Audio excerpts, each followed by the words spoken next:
12 जून दिन के 1:38 पर एयर इंडिया की फ्लाइट एयर इंडिया 171 क्रैश कर गया, जो बेहद दुखद घटना है। लेकिन इसके रीजंस को हम 3D एनिमेशन की हेल्प से समझने की कोशिश करते हैं।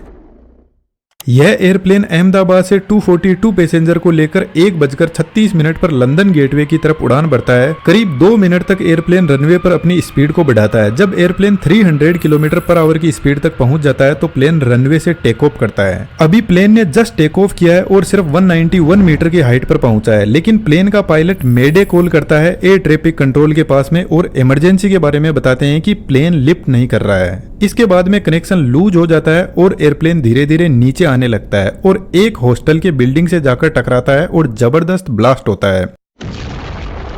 आउट ऑफ 242 पैसेंजर 241 की जान चली गई, बाकी सिविलियंस भी इसमें मारे गए। इस वीडियो की रिकॉर्डिंग के टाइम तक कंफर्म नहीं हुआ है कि कितने लोगों की इसमें जान गई है, लेकिन ब्लास्ट बहुत जबरदस्त था। एयर इंडिया का बोइंग 7878 ड्रीम लाइनर एयरप्लेन काफी लंबी दूरी तय करने वाला था, अहमदाबाद से लेकर लंदन गेटवे की तरफ। तो इसके अंदर फ्यूल टैंक को फुल कर दिया गया। इसके फ्यूल टैंक की कैपेसिटी लगभग 1,26,000 लीटर की है। बेसिकली एयरक्राफ्ट का फ्यूल इसके विंग में ही भरा रहता है और विंग पर ही इंजन लगे रहते हैं। तो जब एयरक्राफ्ट ने उड़ना शुरू किया तो सिर्फ 2 ही मिनट इसने फ्यूल की खपत की और जैसे ही यह ग्राउंड पर आकर स्ट्राइक करता है तो इसमें बचा हुआ फ्यूल जबरदस्त आग पकड़ लेता है, जो एक बड़े धमाके का रीजन बनता है। अभी हमारे पास में कंफर्म न्यूज नहीं है इसके क्रैश के रीजंस की, लेकिन जब एयरप्लेन नीचे आने लगा तो लोगों ने देखा कि इसके इंजन में कहीं पर भी कोई आग नहीं लगी हुई थी, वह परफेक्टली काम कर रहे थे। लेकिन जब भी किसी फ्लाइट का इंजन फेल होता है तो इंजन पीछे की तरफ भयंकर आग को फेंकने लगता है, जिसको अभी हम आगे समझेंगे। लेकिन सबसे पहले हम पॉसिबल रीजंस को समझने की कोशिश करते हैं। फिलहाल जैसे एयरप्लेन रनवे पर खड़ा है, एयरप्लेन के यह विंग्स है और विंग के पीछे साइड में आप देखोगे फ्लैप्स लगे हुए हैं, जो कुछ इस तरीके से एडजस्ट होते हैं और आगे की तरफ लगे हुए स्लेट्स यह भी अपने एंगल को एडजस्ट कर सकते हैं और यही एयरक्राफ्ट को टेक ऑफ और लैंड करवाते हैं। जब इंजन स्टार्ट होता है तो यह आगे से हवा को खींचता है और पीछे की तरफ हाई स्पीड में फेंकने लगता है, जिसकी वजह से एयरक्राफ्ट को आगे की तरफ थ्रस्ट लगेगा और एयरप्लेन रनवे पर दौड़ने लगेगा। लेकिन यह जो कंडीशन है इसमें सिर्फ इंजन की पावर से एयरप्लेन आगे बढ़ रहा है। यदि हमने फ्लैप्स और स्लेट्स को एक्टिवेट नहीं किया तो एयरप्लेन सिर्फ रनवे पर चलता रहेगा, टेक ऑफ ही नहीं कर पाएगा। लेकिन जैसे ही पायलट फ्लैप के एंगल को बढ़ाते हैं, एयरप्लेन धीरे धीरे टेक ऑफ करने लगेगा। इसके पीछे सबसे बड़ा रीजन है इनकी डिजाइन, जो एयरफॉइल मैकेनिज्म को फॉलो करती है। जैसे यह एक एयरफॉइल मैकेनिज्म है, जब हवा इससे टकराती है तो कुछ इस तरीके से आगे निकल जाती है, लेकिन जब हम इसका एंगल बढ़ाते हैं तो अब आप देखोगे कि यह एयरफॉइल के इस पॉइंट पर हवा का जो प्रेशर है वह ज्यादा लगने लगेगा और ऊपर से जो हवा जा रही है वह सीधी निकल जाएगी। तो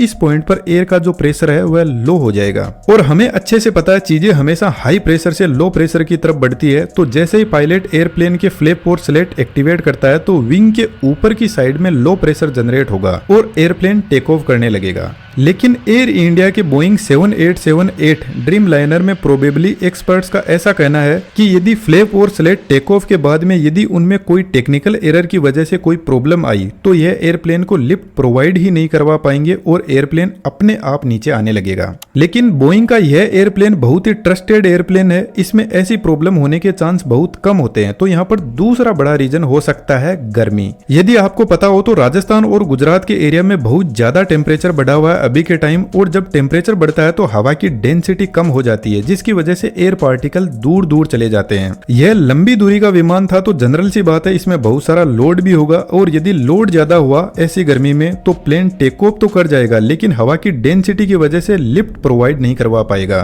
फिलहाल जैसे एकदम ठंडा मौसम है और हवा में एयर के पार्टिकल एकदम पास में है, तो इतनी हाई डेंसिटी वाले एयर पार्टिकल जब प्लेन के विंग से टकराते हैं तो यह प्लेन को अच्छा खासा ऊपर की तरफ फोर्स लगाने लगेंगे।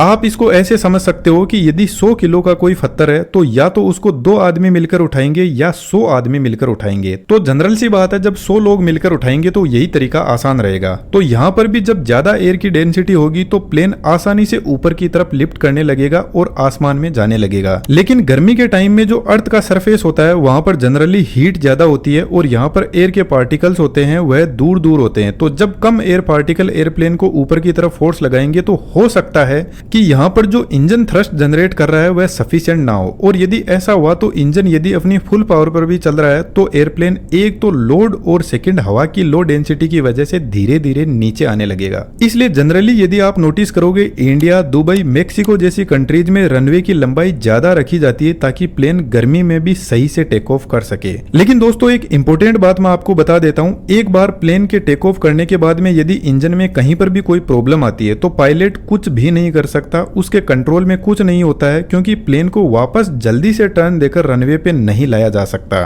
तो यहाँ पर हो सकता है कि यदि कोई बर्ड बाई चांस यदि इंजन में फंस गया हो तो यह भी एक बड़े हादसे का रीजन बनता है, लेकिन इसके चांस कम है। फिर भी हम समझते हैं कि एक बर्ड कैसे इतने बड़े एयरप्लेन को क्रैश कर सकता है।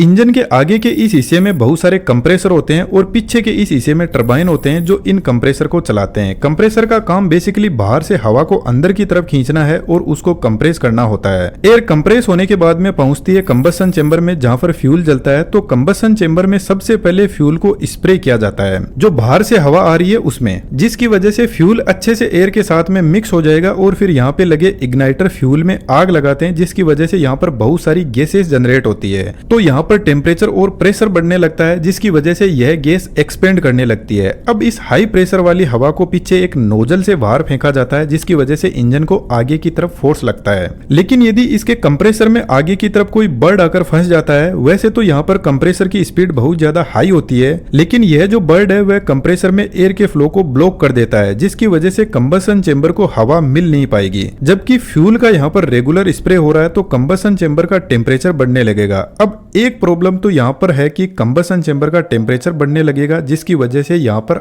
आग लग सकती है। दूसरा रीजन यह है कि फ्यूल को जब प्रॉपरली ऑक्सीजन की सप्लाई नहीं होगी तो वह बिना जला हुआ ही इंजन से बाहर की तरफ निकलने लगेगा और जैसे ही उसको ऑक्सीजन मिलेगी तो वह एकदम से आग पकड़ लेगा। इसी वजह से जनरली यदि कोई बर्ड कंप्रेसर में फंस जाता है तो इंजन में से तेज आग बाहर निकलती है। यह जो प्रॉब्लम होती है इसको कंप्रेसर स्टॉल बोलते हैं, जिसमें कंप्रेसर को प्रॉपर हवा की सप्लाई नहीं मिल पाती है। इसके अलावा दोस्तों एयरप्लेन एक बहुत ही टेक्निकल मशीनरी होता है, जिसमें और भी बहुत सारी इंजीनियरिंग काम करती है। तो कहीं पर भी कोई भी फेलियर हो सकता है और इस फेलियर का तभी पता चलेगा जब ब्लैक बॉक्स से फ्लाइट डेटा रिकॉर्डर की हिस्ट्री मिलेगी।